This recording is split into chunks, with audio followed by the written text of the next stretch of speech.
Azad.com. Patriot, powered by Amity University.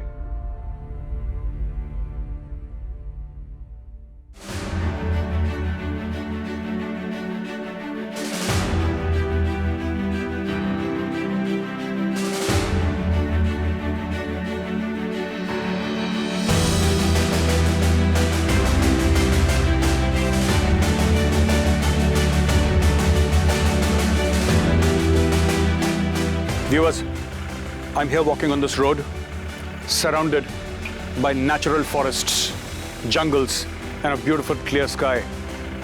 But they hide more danger than they have beauty. And every meter that I walk on is hard fought by the CRPF. Innumerable lives have been lost, men martyred, families shattered before we won this right to walk on this road.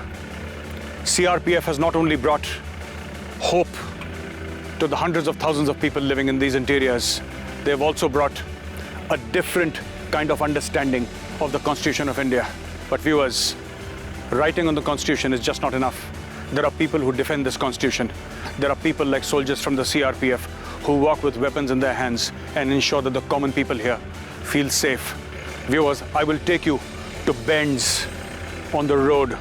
I will take you to small gullies, and I will take you to jungles where you will see how much CRPF has sacrificed to join this part of the country to India. My name is Major Gaurav Arya, and I'm here at the heart of the Red Corridor.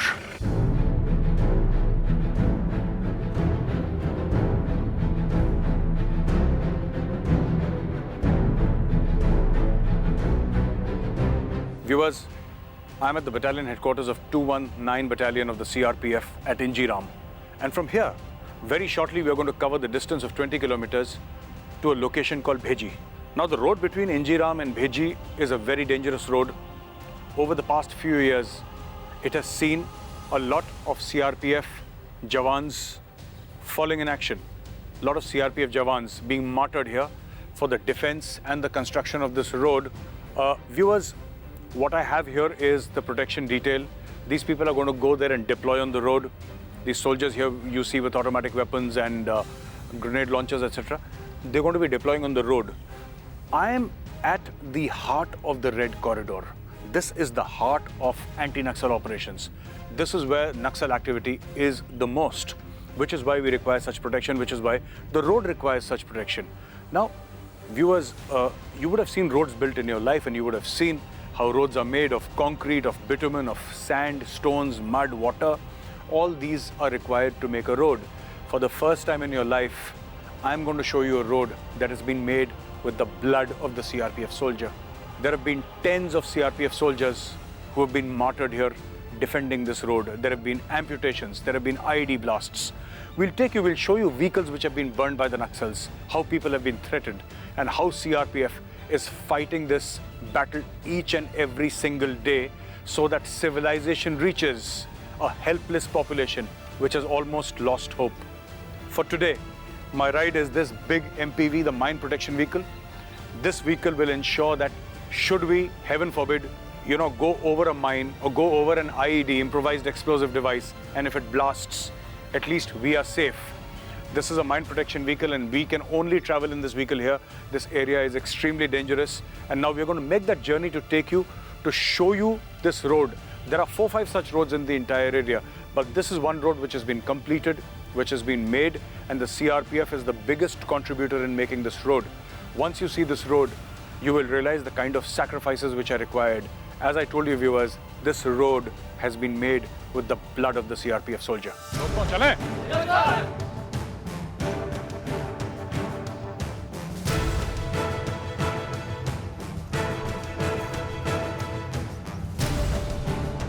I'm inside this MPV, the Mine Protection Vehicle, and with a group of friends from the CRPF, I'm going on the Injiram Bheji axis, which is that 20-kilometer road that I spoke about. This road has to be guarded by the CRPF. There are jungles on my left and right, both sides of the vehicle. There are jungles, and all these jungles are guarded by the CRPF because there is a very real danger of Naxals coming and blowing up this road or cutting this road. They have threatened the locals that they cannot use this road, and they plan to kill or torture anybody any civilian who does use this road. When we get down, I'm going to show you more details about this road as to why this road is so important and why the Naxals are going all out to deny the civilians the use of this road.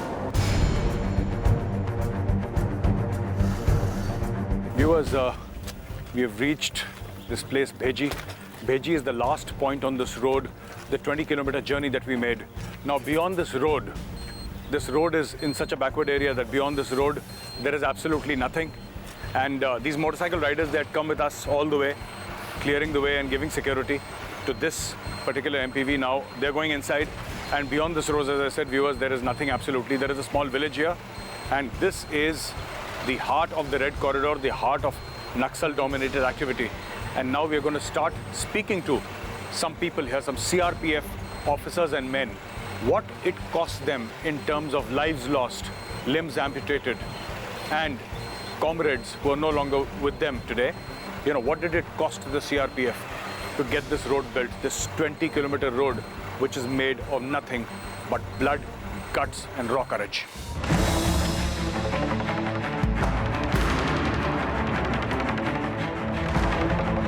Viewers, I have with me here one officer and one soldier who were there on that fateful day of 11th of March 2017 in the ambush in which there were 12 CRPF martyrs. Patriot में आपका स्वागत है. Thank you. आपका नाम? My name is Srijit, Assistant Commandant. अच्छा, Sreejith, Assistant Commandant Sreejith. और आपका नाम? Yes, G. Shekhar. G. Shekhar. Srijit and Shekhar are the two people who were there on that day. अच्छा, आप एक बात बताइए, उस दिन हुआ क्या था? जब आप लोग यहाँ से लाए थे, पीछे की तरफ से आए थे, आपकी पूरी मूवमेंट हुई थी.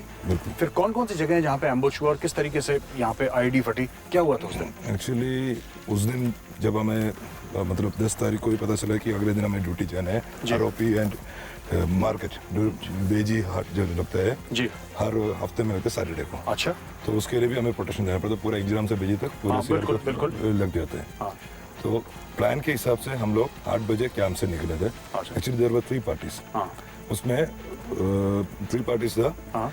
एक इको कंपनी इको 219 वो रोड के लेफ्ट साइड में था और अल्फा 219 रोड के राइट साइड में था और बीच में एक डीमाइनिंग पार्टी था क्योंकि पूरा रोड को हमें डीमाइन करना पड़ता है आईडी से. उस समय ये रोड पूरा बना नहीं था. ठीक है, एक्चुअली कच्चा था. ठीक है, क्योंकि इससे पहले भी हमें कई आईडीज मिला था यहाँ पे, इसलिए रोड भी हम चेक करते हैं कि for the market people and for the vehicles. ठीक है, तो उसी हिसाब से 8 तारीख को हम लोग निकले थे. तो एक party under command inspector Jagjit alpha company का इस साइड में था और राइट साइड में था रोड का, और रोड के लेफ्ट साइड में इको कंपनी था, वो इंस्पेक्टर विकास के अंडर कमांड में था, और बीच में जो डीमाइनिंग पार्टी में मैं खुद था. अच्छा, खुद था.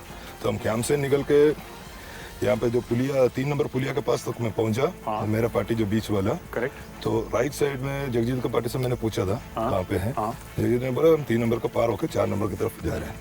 और सेम इको कंपनी को बाएं साइड में मैं देखा था. ओके, उनका पोर्टिकल दिखाई दे रहे थे. ये थोड़ा सा रोड से 300 मीटर अंदर है, तो उनसे वायरलेस सेट के थ्रू कम्युनिकेशन था. तो जैसे हम लोग 3 नंबर पुलिया से रिमेनिंग पार्टी आगे बढ़ रहे थे तो लेफ्ट साइड से फायर की आवाज आया. अच्छा, लेफ्ट साइड से पहले फायर की आवाज आया. और जो मेरे साथ में जो डीएसएमडी जो यूज करते डीमाइनिंग के लिए 2 लोग थे, वो जो आगे बढ़ रहे थे तो वो 4 नंबर पुलिया के आसपास पहुंच गए थे. तो उनके ऊपर भी फायर आए थे. तो थोड़ा सा पीछे मुझे बोले साहब फायर आ रहे हैं. तो जैसे हम लोग उसको कोशिश कर रहे थे कहाँ से फायर आ रहे हैं, तब तक राइट साइड से क्या है आईईडी और फायर का कंटिन्यूस आवाज आने लग गया. तो साहब इस राइट साइड वाला पार्टी में था, रियर में था, जो बहुत अच्छी तरीके से लड़ा था नक्सलियों के खिलाफ. जो आगे था जगजीत साहब था, जो शहीद हुए थे जगजीत साहब का पार्टी में. और इसके बीच में जो रोड में जो डीमाइनिंग पार्टी में एक कांस्टेबल जीडी 10 सलीम, उसको गोली लग गए थे. अच्छा, हाँ. और बाकी तब तक इधर क्या हो रहे थे उसके बारे में फिर बाद में शेखर साहब ने जब मुझे सेट में बताया सर यहाँ पे एनकाउंटर चल रहे हैं और आईडीज भी फट रहे हैं, धूल उड़ रहे हैं और गोली लगातार चल रहे हैं और हम भी पोजीशन चेंज करके हम रिटेलिएट कर रहे हैं, हम जवाबी कार्रवाई दे रहे हैं. ठीक है, और तकरीबन 8:50 के आसपास फायरिंग शुरू होगा, 9:20 तक वो पूरा खत्म हो गया. अच्छा, और उसी बीच में रीइंफोर्समेंट की तरफ हमारा क्यूएटी जो था उस समय कुत्ता रुबेल वाले कैंप में था. नहीं, आप एक बात बताइए मुझे, मैं जानना चाहता हूँ कि ये एक्चुअल एरिया था जहाँ पे वो एम्बुश हुआ था, जहाँ पे हम लोग पैदल चल रहे हैं. अब आप मुझे कुछ बताइए, जैसे कि इस पेड़ के पास क्या हुआ था, आप बताइए, या कहीं पे। क्या हुआ था? हम इधर से आ रहा था हम लोग। हाँ। इधर नजदीक आने के बाद फायर शुरू हुआ। हम सोचा आड़ आया पेड़, बड़ा पेड़ आड़ लेंगे बोल कर आड़ आपने यहाँ पे पेड़ के पीछे आपने पोजीशन ली? पोजीशन लिया। हाँ। वहाँ नीचे से आईडी लगा हुआ था। उसने पहले ही सोच रखा था नक्सली हाँ, ने कि अगर मैं फायर करूंगा तो ये भाग के यहाँ पे पोजीशन लेगा वापस फायर करने के लिए मेरे ऊपर। हाँ सर। तो जो उसने ये तो शतरंज वाली बात हो गई ना, उसने जैसे चेस खेलते हैं, जहाँ जहाँ उसने- पोजीशन लिया वहाँ आईडी लगा हुआ। जहाँ पे आपने पोजीशन ली उसमें पहले से उसने आईडी लगा रखी थी वहाँ लगा पर, तो वहाँ पे ब्लास्ट करी आईडी। ये तो यू टाइप में पूरा बुश लगा हुआ था सर। ये रोड छोड़ के साइड, तीनों साइड से फायर आ रहा था। ये जो बगल में पेड़ है इसके पीछे भी आईडी लगा यहाँ भी आईडी लगा हुआ है ना, यहाँ भी इस पेड़ के भी लगा होता है। viewers, there's a tree. I don't know if you can see it, but just on my left where I'm pointing, you know, just 10 meters away, इस पेड़ के तने के नीचे उन्होंने improvised explosive device लगा रखा था। तो एक सीआरपीएफ का बंदा यहाँ पे गया तो आईडी उन्होंने यहाँ पे ब्लास्ट करा था। और ये पूरा आप कह रहे हैं तकरीबन 1 किलोमीटर, 800 मीटर से लेकर 1 किलोमीटर तक पूरा यू शेप में एक एम्बुश था।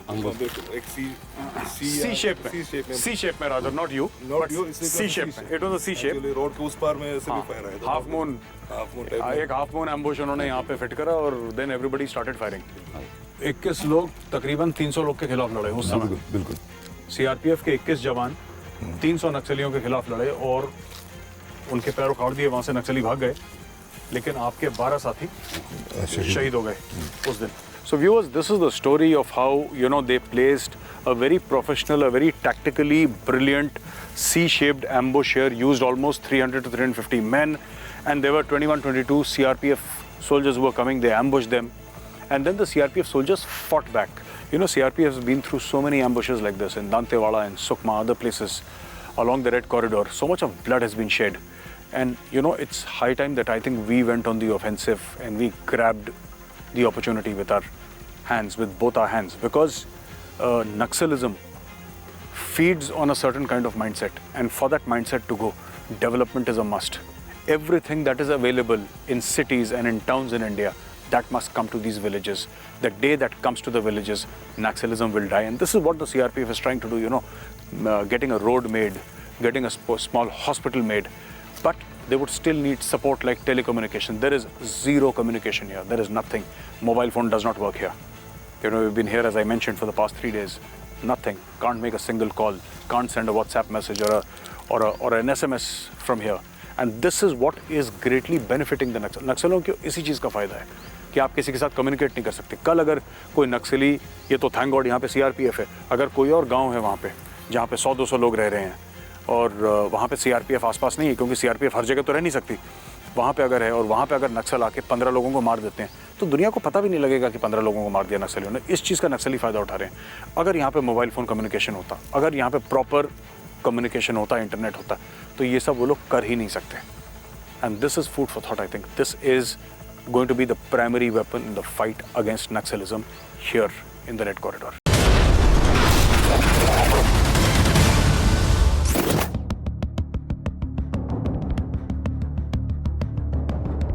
Viewers, I'm at this road here, and the main road runs along this axis, and this is the road, a 4.5 odd kilometer stretch. The speciality about this road, the unique thing about this road is that the contractor for this road is the CRPF. This area is so dangerous. This is the heart of the Red Corridor, where everybody, all the contractors have just refused to make this road. So the CRPF stepped in, and CRPF said that, you know, if nobody's making the road, we will do it. And I'm surrounded here by officers and men of the CRPF, and they are in charge of making this road, and they've done a fantastic job. This road is smooth, and I think in a couple of months they will inaugurate this road. There is a small patch, a small, ground which goes down with a small little water body. They're making a small bridge over it, possibly with a culvert. But as of today, this road is mostly made. This is made by CRPF. They are the contractors on record, because this place is so dangerous, viewers, as I've already told you, that nobody else has dared come here. All the contractors have given up. They're saying, we don't want to do it. We don't want to lose our lives for a road. And now CRPF has stepped in. They're making this road. Let's go, viewers. We'll take you exactly where the construction is happening. Now, we can't have four-wheeled vehicles here because the road is not yet fully made. So we're going to have to depend upon motorcycles. Now, after some ado, we are on our way. To my right, viewers, just to my right, beyond that tree line is Naxal country. They say that if you step 300-400 meters to my right, that is when the firing starts. There is security all around. This is that Kacha track. This will lead us all the way to where the CRPF is actually making the road. We'll take you to the construction site. And this is what I want to tell you, viewers. You know, a force that is trained basically for counterinsurgency, a force that is trained for counter-terror operations is actually pitching in and now is a formal part of nation building. This is what CRPF is doing. They are building a small part of India, and what they are giving the people of this place is not just a road. What they are giving people of this place is hope. Viewers, here, that tree line, beyond that tree line, that is Naxal country. Totally Naxal infested. A few meters every day, CRPF is pushing. This area where we are driving now, where we are riding our bikes, was the area that was totally infested by Naxals a few months back. The CRPF has shed a lot of blood in this place. It has shed a lot of blood, and today it is bringing civilization to these remote parts of the country. Remote parts which had not even seen electricity, not seen clean drinking water, schools or hospitals, in these remote jungles. Viewers, we've reached this place where the construction is happening, where the CRPF is actually building a road. And with me, I have Mr. D.N. Lal, DIG of CRPF. Sir, welcome to Patriot, sir. Thank you. आपका स्वागत है हमारी show में. Sir, एक बात बताइए, ये एक बड़ा अजूबा सा है, एक काउंटर इंसर्जेंसी फोर्स, एक ऐसी फोर्स जो कि मशहूर है पूरे देश में आतंकवाद से लड़ने के लिए या ऐसी चीज़ों के लिए. वो सड़क में कॉन्ट्रैक्टर का काम कर रही है, ऐसा क्यों है? ये देखिए, ये जो रोड देख रहे हैं, ये आसपास के इधर 15-20 गांवों को जोड़ता है, ये अपना मेन सड़क से भैरमगढ़ से जी. और लगातार 3 बार इसके लिए कॉन्ट्रैक्ट टेंडर हुआ और टेंडर फेल हो गया जी. तो फिर इसको as a pilot project CRPF को नॉमिनेशन बेसिस पे ये रोड का काम दिया गया. तो फेल क्यों हो गया सर? टेंडर क्यों फेल हो गया?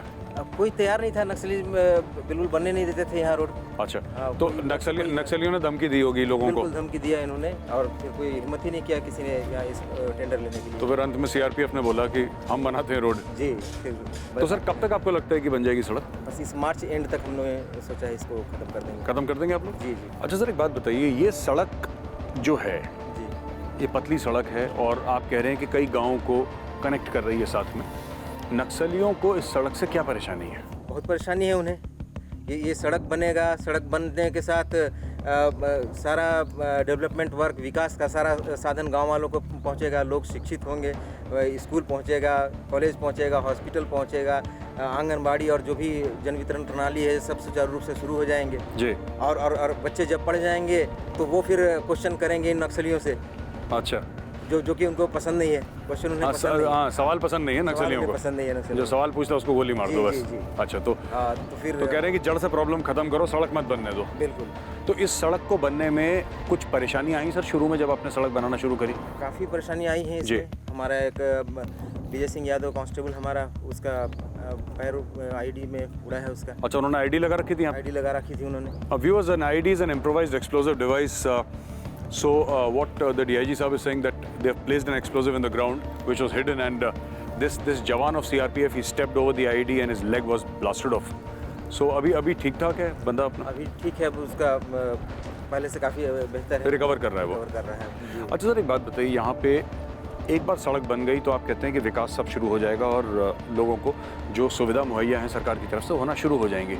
लोकल्स का सपोर्ट है सड़क के लिए? शुरू में तो बहुत मुश्किल था, क्योंकि डर के मारे कोई नज़दीक आते ही नहीं थे. वही मैं पूछना चाह रहा था. हाँ. बिल्कुल डर के साए में जी रहे हैं. अभी भी आज के लोग यहाँ डर के साए में जी रहे हैं जी. क्योंकि अगर वो जान रहे हैं, बात करेंगे, इनसे मिलेंगे तो फिर पिटाई होगी उनकी और तमाम तरह से परेशान करेंगे नक्सली उनको परेशान कर सकते हैं, जान भी जा सकती है. जी जी. चलिए साहब, बहुत बहुत धन्यवाद आपका हमसे बात करने के लिए.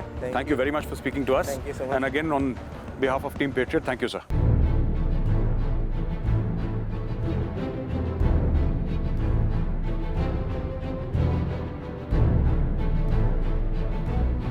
Viewers, this is that 4.5 kilometer road that I was talking about, which CRPF is building. This is unique because I don't think the CRPF has ever built a road before, and they started building this road because no contractor was willing. Everybody was threatened by the Naxals. नक्सलियों ने ये बोला था कि अगर तुम लोग इस रोड पे काम करोगे तो अपनी जान से हाथ धो बैठोगे। तो सीआरपीएफ ने बोला कि ठीक है साहब, हम आते हैं, हम देश के लिए काम करेंगे, हम ये रोड बनाएंगे। मेरे साथ आज हैं कांस्टेबल विजय सिंह यादव। उनसे मिलकर मुझे बड़ी खुशी हो रही है। मैं उनको वेलकम करना चाहता हूँ पेट्रियट की शो में। Vijay ji, thank you very much, आप हमारी शो पर आए, आपने हमारे शो का मान सम्मान बढ़ाया है, मैं आपका स्वागत करता हूँ। अच्छा, आप एक बात बताइए विजय सिंह जी, आपको जो चोट लगी है ना, ये चोट किस तरीके से लगी, कैसे हुआ ये हादसा, कब का है हादसा और कैसे हुआ? 21 जनवरी का है सर, 2017 का। इसी रोड को बनाते इसी रोड को बना रहे थे, तो उसमें नक्सलियों ने मना किया था, इसको ऑब्जेक्शन किया था कि रोड नहीं बनाने देंगे। हाँ। तो उसमें सीआरपीएफ उनका सहयोग कर बोला हम आपके साथ हैं, बनाओ काम। हाँ। जारी तो सीआरपीएफ ने रोड बनवाई है। हाँ, इसमें अपना सहयोग देकर उसने सीआरपीएफ ने ये काम उठाया कि इसे रोड को बनवाना है जी।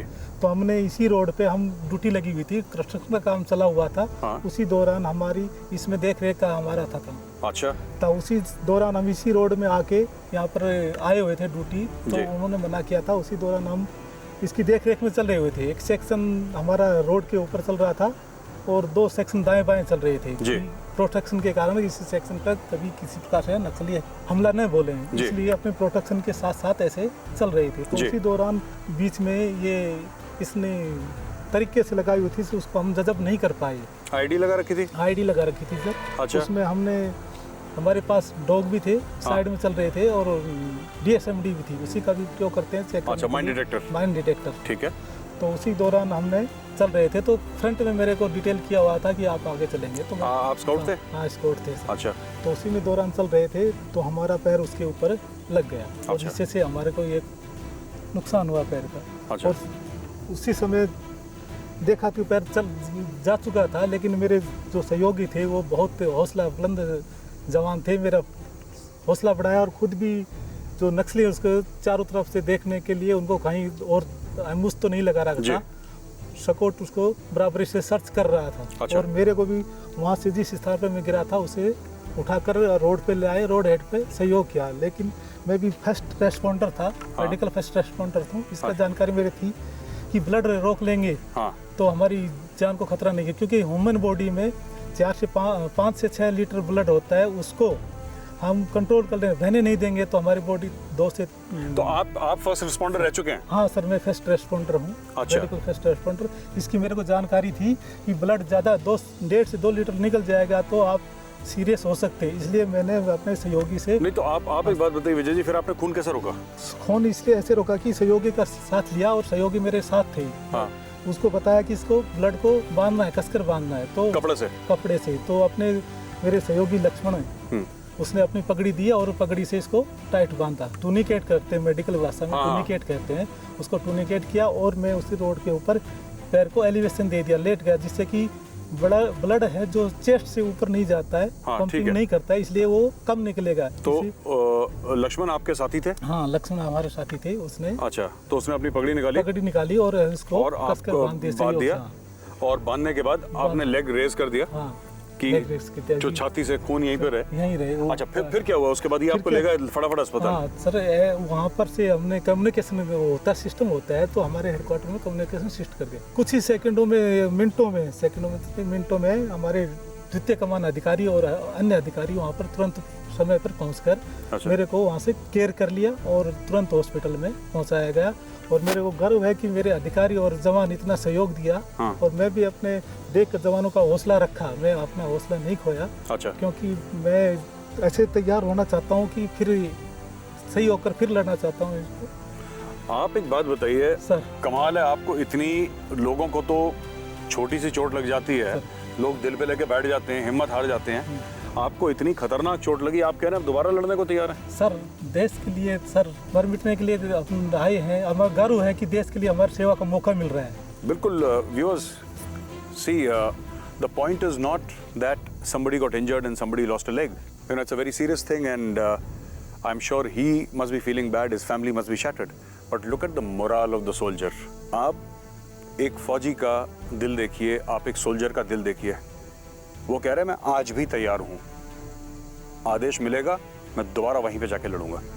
This is, and I try to explain this whenever I go anywhere and lectures, talks in the studio. I try to tell people this and I'm unable to explain because देश की सेवा करना ये कोई नौकरी नहीं है। देश की सेवा करना, देश का सम्मान करना है और हम सबको देश का सम्मान करना चाहिए। आपका बहुत बहुत धन्यवाद। थैंक यू और आपसे हाथ मिलाने में मुझे बहुत गर्व महसूस हो रहा है। धन्यवाद बहुत बहुत। Thank you thank you.